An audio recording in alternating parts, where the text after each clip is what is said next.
Bien amigos, continuando con la presentación de la NIC número uno, en la presente ocasión vamos a hablar acerca del tema de identificación de los estados financieros. La NIC número uno nos exige una identificación de los mismos. Veamos qué comprende esta etapa. Uno, el nombre u otro tipo de identificación de la entidad que presenta la información, así como cualquier cambio en esa información desde la fecha precedente. B. Si los estados financieros pertenecen a la entidad individual o a un grupo de entidades. C. La fecha del balance o del periodo cubierto por los estados financieros, según resulte adecuado al componente en cuestión de los estados financieros. D. La moneda de presentación tal y como se define en la NIC 21, efectos de las variaciones en las tasas de cambio de la moneda extranjera. Y el nivel de agregación y del redondeo utilizado al presentar las cifras de los estados financieros. Bien, aquí tenemos que considerar lo siguiente.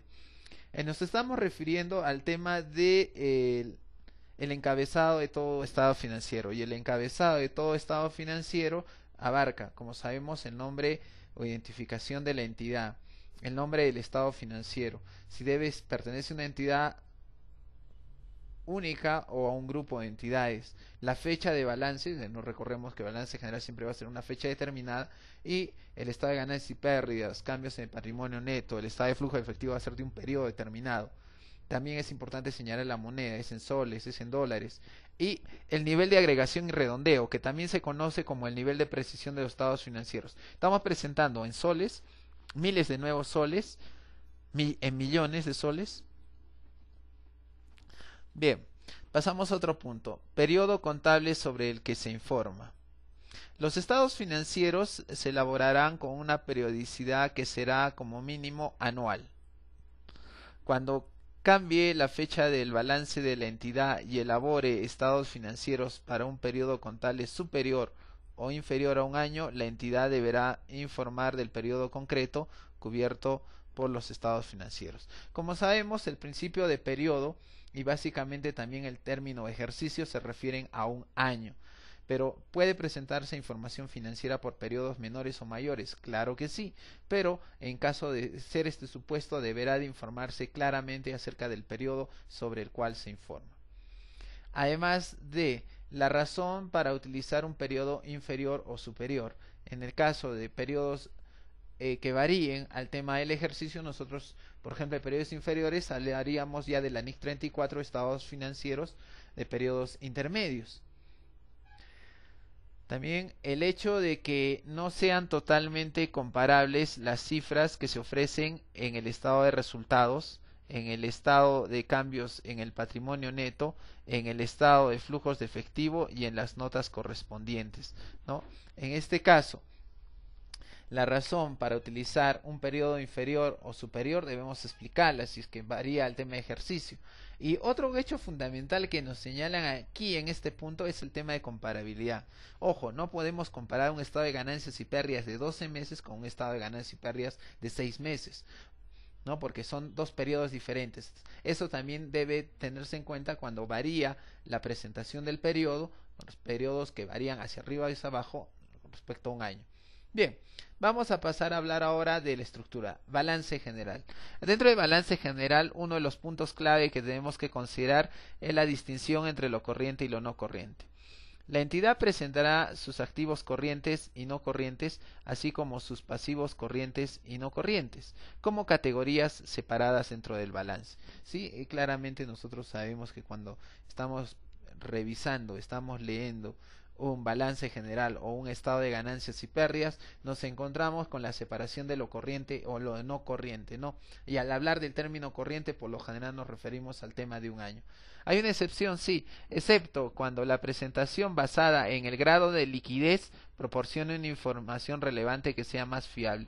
El tema de liquidez es importante y puede ser una excepción también al tema de lo corriente y lo no corriente, ¿no? Pero en el caso de Perú nosotros aplicamos el tema de lo corriente y lo no corriente, ¿no? Y ya no el tema de grado de liquidez, al ser una excepción. En caso de que se aplique la excepción del grado de liquidez, Todos los activos y pasivos se presentarán atendiendo en general al grado de liquidez, ¿no?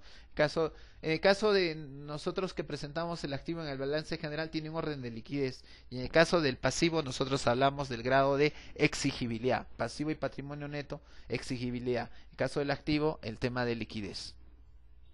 Independientemente del método de presentación adoptado, la entidad revelará para cada rúbrica de activo o pasivo que se espere recuperar o cancelar dentro de los 12 meses posteriores a la fecha de balance o después de ese intervalo de tiempo el importe esperado a cobrar o pagar. Ya. Es importante señalar que establezcamos un método de presentación de corriente y no corriente, o un método basado en el tema de la liquidez. La entidad debe revelar por cada rubro de activo o pasivo la clasificación, si se va a recuperar dentro de 12 meses o no. Ahora, ¿cómo contar los 12 meses para distinguir lo que es corriente de lo no corriente? Para el cómputo de lo corriente y no corriente debemos de contabilizar el hecho de que se haya transcurrido 12 meses a partir de la fecha de balance. Ejemplo, nosotros estamos preparando un balance general. Estamos preparando un balance general al 30 de abril del 2008. ¿Cuánto sería lo corriente? ¿Y cuál sería lo no corriente? Contamos a partir de mayo 12 meses. Hasta abril del 2009 tendríamos lo corriente. Fuera de mayo del 2009 para adelante sería ya lo no corriente. Ese es un punto fundamental para aprender a aplicar estos dos conceptos dentro de los estados financieros. O activo se clasificará como corriente cuando satisfaga alguno de los siguientes criterios. A. Se espere realizar o se pretenda vender o consumir en el transcurso del ciclo normal de la operación de la entidad. Bien, aquí hay una excepción bien interesante al tema de los 12 meses, el tema de realizar. Cuando nosotros tenemos existencias, muchas veces nos podemos preguntar, oye, pero ese determinado tipo de mercaderías está más de un año, va a estar más de un año, hipotéticamente. ¿Por qué lo colocas en lo corriente? Es que aquí más bien entra a tallar otro criterio, el criterio del ciclo normal de la operación de la entidad. Las existencias por lo general van a estar dentro del ciclo normal de operación de la entidad, porque vamos a determinar una rotación de existencias. También, ¿cuándo clasificamos como corriente? Cuando se mantenga fundamentalmente con fines de negociación. Es un caso práctico, por ejemplo, podemos relacionar al tema de la NIC, el tema del plan, la propuesta del plan contable general para empresas, en el cual habla acerca de los valores que se mantienen para negociación. Las acciones, ¿no?, para negociación son activo corriente. C. Se espere realizar dentro del periodo de los 12 meses posterior a fecha de balance, ¿no? Ya sabemos que lo corriente es 12 meses. D.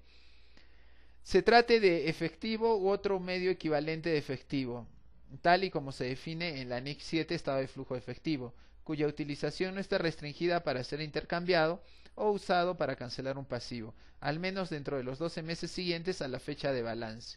Todos los demás activos se clasificarán como no corrientes. Bien, estos criterios que hemos visto aquí a continuación son los que nos permiten a nosotros identificar si algo es corriente o es no corriente.